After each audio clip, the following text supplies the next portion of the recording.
మీ personal interviews మరియు వ్యాపార ప్రకటనల కొరకు ఈ నెంబర్ని సంప్రదించండి. హైదరాబాద్లో పెద్ద ఎత్తున కూల్చివేతల పర్వం నడుస్తుంది. హైడ్రా కమిషనర్గా ఉన్న ఏవి రంగనాథ్ స్వయంగా వెళ్ళి హైదరాబాదులో నిబంధనలకు విరుద్ధంగా ఎఫ్టీఎల్ పరిధిలో బఫర్ జోన్స్లో చెరువులను ఆక్రమించి కట్టినటువంటి బిల్డింగ్ని కూల్చివేస్తా ఉన్నారు. సహజంగా హైదరాబాద్లో మనం నిర్మాణాల గురించి వింటా ఉన్నాం, కానీ గత వారం రోజులుగా కూల్చివేతల గురించి వింటా ఉన్నాం. హెచ్ఎండి పరిధిలో మొత్తం హైదరాబాదులో ఉన్న హెచ్ఎండిఏ పరిధిలో అక్రమంగా కట్టి నిబంధనలకు విరుద్ధంగా కట్టి చెరువులని ఎఫ్టీఆర్ పరిధిని ఆక్రమించి కట్టినటువంటి ప్రతి బిల్డింగ్ని తొలగిస్తూ ఉన్నారు. అది ఎమ్మెల్యేదా చూడట్లేదు, ఎంపీదా చూడట్లేదు, మాజీ మంత్రిదా చూడట్లేదు. మల్లారెడ్డి అల్లుడు ప్రజెంట్ బీఆర్ఎస్ ఎమ్మెల్యే, ఆయనకు సంబంధించినటువంటి కాలేజీని కూల్చివేయడం జరిగింది. ఆ తర్వాత దానం నాగేందర్ బీఆర్ఎస్ పార్టీ నుంచి కాంగ్రెస్ పార్టీలో చేరారు, ఆయనకు సంబంధించి ఆక్రమించి కట్టుకున్న బిల్డింగ్ని కూల్చివేయడం జరిగింది. తర్వాత అనేక మంది ఎమ్మెల్యేలు మూడెం మైపాల్ రెడ్డి కావచ్చు, కుడెం మైపాల్ రెడ్డి అయినా సరే, ఎవరైనా సరే, ఆయన కూడా కాంగ్రెస్ పార్టీలో జాయిన్ అయ్యాడు బీఆర్ఎస్ పార్టీ నుంచి. సో జాయిన్ అయినా సరే ఎవరిని వదలకుండా ఒక కూల్చివేతలు కొనసాగుతూ ఉన్నాయి. కానీ ఇక్కడ కొంత ఆగ్రహం కూడా సామాన్యం నుంచి వ్యక్తమవుతూ ఉంది. సామాన్యం నుంచి మొదలుకొని కేటీఆర్ వరకు తమ నిరసన గణాలు వినిపిస్తూ ఉన్నారు. కేటీఆర్ ఎందుకు వినిపిస్తున్నాడు అనేది మరొకసారి మాట్లాడుకుందాం. ముందుగా కూల్చివేతలు ఇలా హైదరాబాద్ చిత్రపూరి కాలనీలో జరుగుతున్నటువంటి కూల్చివేతలకు సంబంధించిన విజువల్స్ మీరు చూస్తూ ఉన్నారు. సో పెద్ద ఎత్తున కూల్చివేతలు జరుగుతూ ఉన్నాయి. సో మనం చూస్తూ ఉన్నాం. అయితే నేను చెప్పేది ఏంటంటే, త్రిభువన్ పరిధిలో కట్టుకొని చెరువులను ఆక్రమించి కట్టుకొని ఎఫ్టీఎల్ పరిధిలో కట్టుకొని బఫర్ జోన్స్లో కట్టుకున్న వాటిని కూల్చివేయాలా వద్దా, ఇది పెద్ద చర్చ. ఇవాళ వాస్తవానికి హైకోర్టుకి వెళ్ళారు. హైకోర్టుకి ఎందుకు వెళ్ళారు? కేటీఆర్ ఫామ్ హౌస్ కాడికి ఇష్యూ వచ్చింది. కేటీఆర్ ఫామ్ హౌస్ను కూడా కూల్ చేస్తున్నారు అన్న కాడ, జెన్వాడి ఫామ్ హౌస్ను కూల్ చేస్తున్నారు అన్న కాడ ఇష్యూ వచ్చింది. కేటీఆర్ అంటే నాకు ఏ ఫామ్ హౌస్ లేదంటాడు. ఒక్కసారి జెన్వాడ ఫామ్ హౌస్ అని కొట్టండి, కేటీఆర్ ఫామ్ హౌస్ వస్తో రాదో, లేదా కేటీఆర్ ఫామ్ హౌస్ అని కొట్టండి, జెన్వాడ ఫామ్ హౌస్ వస్తో రాదో మనకు తెలిసింది. వాళ్ళ కొడుకు పేరుతో కూడా కొట్టండి, అది మైనర్ గట్ట ఆ పేరు తీయటం నాకు ఇష్టం లేదు, ఖచ్చితంగా ఆ ఫామ్ హౌస్ వస్తో లేదో మీకు అర్థమవుతుంది. కాబట్టి నేనేమంటున్నానంటే, ఖచ్చితంగా ఇవాళ కేటీఆర్ మాట్లాడే ప్రయత్నం చేశాడు. కేటీఆర్ మాట్లాడే మాటలు కూడా మీకు వినిపించే ప్రయత్నం చేస్తున్నాను. సెగదాకింది. మాయలో ఉన్న వాళ్ళు ఎవరైతే ఉన్నారో, నాకంటూ ఏ ఫామ్ హౌస్ లేదు, జెన్వాడి ఫామ్ హౌస్ ఆయన పేరు తొందరలేదు కొట్టండి. నా మిత్రుడు ఒక ఆయనకి ఫామ్ హౌస్ ఉంటే నేను లీజ్ మీద తీసుకున్నమాట వాస్తవం. 7 నెలల నుంచి లీజ్ మీద ఉన్నమాట వాస్తవం. లీజ్ మీద ఉన్నాడట. అది ఎఫ్టీఎల్ లోనో బఫర్ లోనో ఉంటే నా మిత్రుడికి నేను చెప్తా, దగ్గర ఉండి అవసరం అయితే నేను కూడా పోయి, ఎందుకంటే నేను లీజ్ మీద ఉన్నా కాబట్టి అక్కడే ఉండి నేను దగ్గర ఉండి కూలగొట్టించి వస్తా. ఏమండి ఇనేవాడు అయితే చెప్పేవాడు కేటీఆర్ అయితే, కానీ అది ఎఫ్టీఎల్ పరిధిలో ఉందా, బఫర్ జోన్లో ఉందా, చెరువును ఆక్రమించి కట్టారా లేదా కేటీఆర్ తెలవదా? కేటీఆర్ మాజీ మంత్రి, ఆ రోజు మంత్రి ఏది ఈ ఫామ్ హౌస్ను లీజుకు తీసుకున్నా అని చెప్తున్నాడు కదా, ఇది నాది కాదని చెప్తున్నాడు కదా. ఈ ఫామ్ హౌస్ని కేటీఆర్ తన చేతిలోకి తీసుకునేటప్పుడు మంత్రిగా ఉన్నాడు, బీఆర్ఎస్ పార్టీ అధికారంలో ఉంది.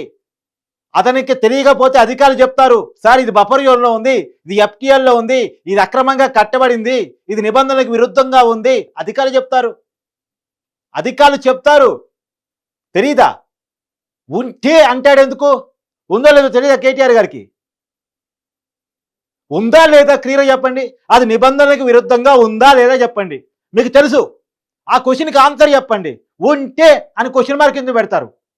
ఉందా లేదా, అది ఎఫ్టీఆర్ పరిధిలో నిబంధనలకు విరుద్ధంగా బఫర్ జోన్లో ఉందా లేదా అది చెప్పండి. ఎఫ్టీఎల్లో బఫర్లో ఉంటే నేనే దగ్గర ఉండి కూలగొట్టించి వస్తా. కానీ నేను కాంగ్రెస్ ప్రభుత్వాన్ని ఒక మాట్లాడుతా ఉన్నా, సరే లేవని తప్పుంటే కూలగొట్టిరు, నో ప్రాబ్లం, కూలగొట్టండి, దానిలో నష్టమేం లేదు. నువ్వు చెప్పినా చెప్పకపోయినా కూలగొడతారు సార్, నువ్వు చెప్పినా చెప్పకపోయినా రంగనాథ్ గారు అదే పనిలో ఉన్నారు.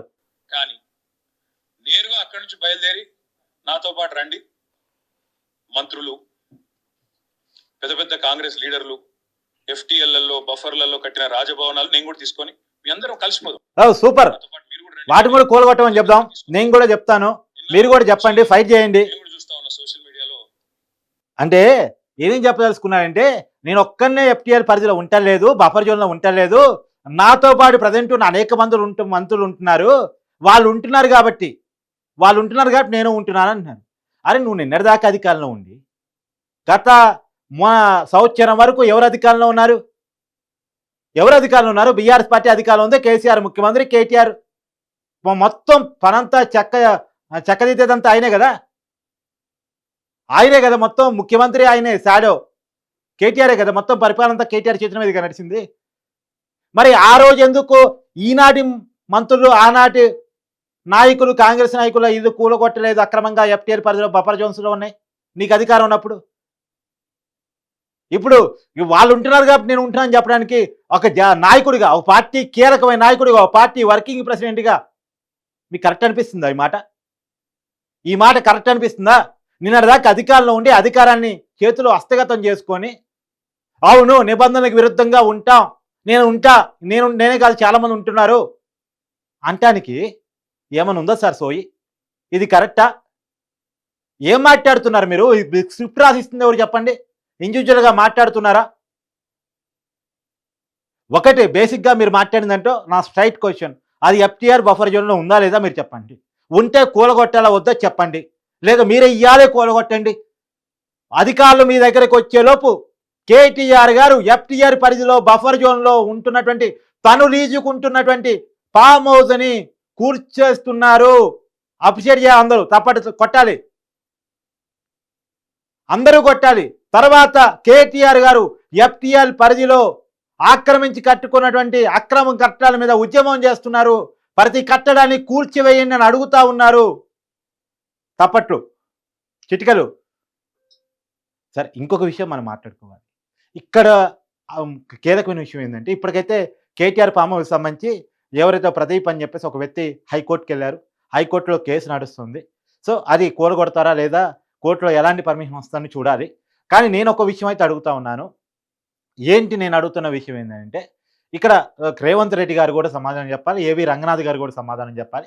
సమాధానం చెప్పాల్సిందంటే సామాన్యులు, మధ్యతరగతి వాళ్ళు, తక్కువ రేటుకి దొరుకుతుంది అనుకునే ఆశతోనో ఇంకో దాంట్లోనో వాళ్ళు ఏం చేస్తున్నారు అంటే, ఎవరైనా బిల్డర్ కట్టి ఉంటే దాన్ని కొనుక్కుంటున్నారు. అది ఎఫ్టీఆర్ పరిధిలో ఉందా లేదా అనేది వాళ్ళకి తెలియదు. అది రిజిస్ట్రేషన్ అవుతుందా లేదా చూసుకుంటున్నారు, దానికి లోన్ వస్తుందా లేదా చూసుకుంటున్నారు, కొనుక్కుంటున్నారు. అట్లాంటి కేసు టు కేసు చూడాలి. మీరు ఇట్లాంటి వాళ్ళే తెలిసి కొనుక్కున్న వాళ్ళే, తెలిసి కట్టుకున్నటువంటి వాళ్ళే, తెలిసి కావాలని చేసుకున్నటువంటి వాళ్ళే బడాబాబులు చూడండి. కానీ మధ్యతరగతి వాళ్ళు ఉంటారు, అబో మిడిల్ క్లాస్ వాళ్ళు ఉంటారు.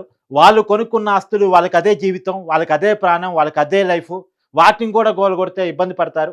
కట్టేటప్పుడు ఏం చేస్తున్నారు ఇదే అధికారులు? వాస్తవం దీనికి కూడా కేటీఆర్ సమాధానం చెప్పాలి. కట్టేటప్పుడు ఏం చేస్తున్నారంటే, మొన్నటిదాకా అధికారం ఉంది ఆయన కాబట్టి ఆయన సమాధానం చెప్పాలి. కట్టేటప్పుడేమో అధికారులు నిద్రపోతారు, కట్టిన తర్వాత కూల్చివేస్తారు. కడతాడు బిల్డరు, వేరే వాడికి అమ్మేస్తాడు. ఇప్పుడు గూడెం మైపారెడ్డి గురించి చెప్పుకుంటున్నాం.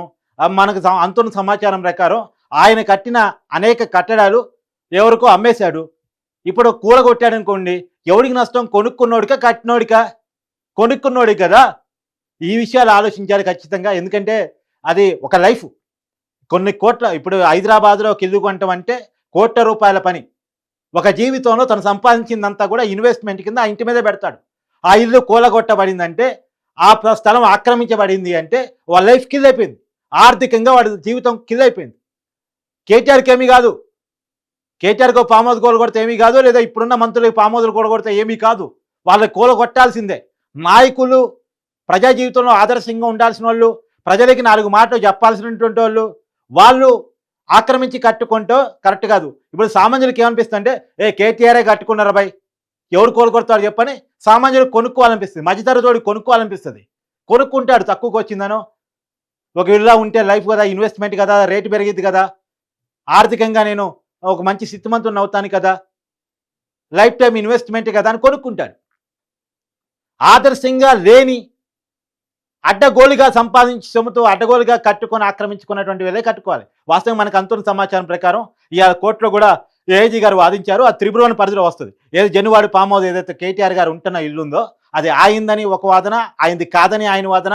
ఈ రెండో పక్కన పెడితే ఆ త్రిపురవన పరిధిలో వస్తుంది. మరి త్రిపురవన పరిధిలో కేటీఆర్ గారు ఎందుకు నివాసం ఉంటున్నారు? త్రిపురవన పరిధిలో లీజుకి ఎందుకు తీసుకున్నారు? త్రిపురవన పరిధి కాకుండా, చెరువును ఆక్రమించి కట్టింది కాకుండా, బఫర్ జోన్లో కాకుండా, ఎఫ్టీఆర్ పరిధిలో కాకుండా కేటీఆర్ గారికి ఎలాంటి ఫామ్ హౌస్ దొరకలేదా? నిబంధనలకి కరెక్ట్గా ఎలాంటి ఉల్లంఘనలు లేకుండా కట్టబడి ఎలాంటి బిల్డింగ్ లీజుకు దొరకలేదా? అది కేటీఆర్ గారు సమాధానం చెప్పాలి.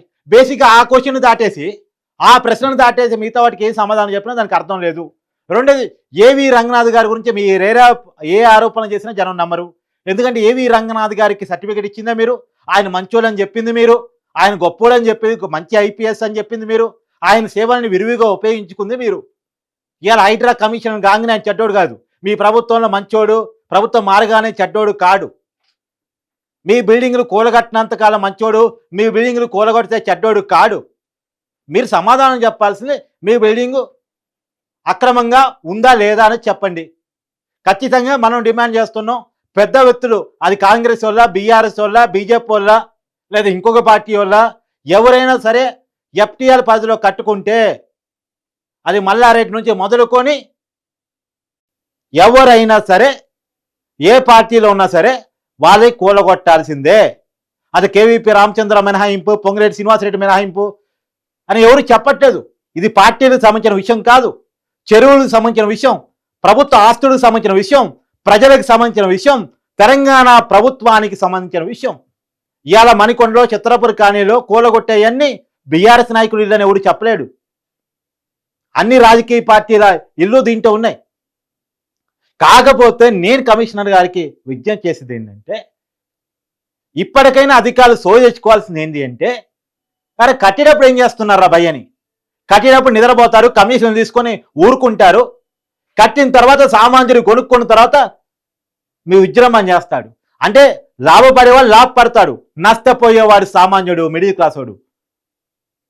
ఇది కరెక్ట్ కాదు అనేది నా వాదన. ఈ వాదన కేటీఆర్ తీసుకురమ్మనండి. నా ఫామ్ హౌస్ గోల్ కొట్టొద్దు, నా ఫామ్ హౌస్ రీజుకుంది నాకు లేదు, ఇది కాదు కేటీఆర్ చేయాల్సిన వాదన. అరే నాయన, నీకున్న 1,00,000 కోట్లలో ఫామ్ హౌస్ గోల్ కొడితే నువ్వు నష్టపోయేది ఏం లేదు, నువ్వు నష్టపోయేది ఏం లేదు. లేదా నీకు చందాక ఇంకో ఫామ్ హౌస్ కొనిచ్చేవారు చాలా మంది ఉంటారు. కానీ సామాన్యుడికి అదే జీవితం, అదే లైఫ్. దానికోసం ఉద్యమం చేయి. ప్రతిపక్ష నాయకుడిగా, పార్టీ వర్కింగ్ ప్రెసిడెంట్గా నష్టపోయే మిడిల్ క్లాస్ వాడి కోసం పోరాటం చేయి.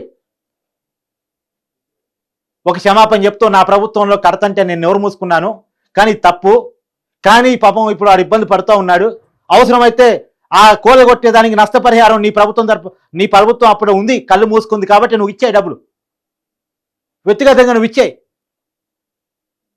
ఆ పని చేయాలి కేటీఆర్ గారు. ఆ పని చేస్తే నీకు అప్రిషియేషన్ దక్కుద్ది, అభినందనలు దక్కుతాయి. నువ్వు చేయాల్సిన పని అది. ఆ పని చేయకుండా ఇంకే పని చేసినా దాంట్లో వృధా ప్రయత్నం తప్ప ఇంకోటి ఉండదు అనేది నేను మీకు విజ్ఞప్తి చేస్తున్నాను.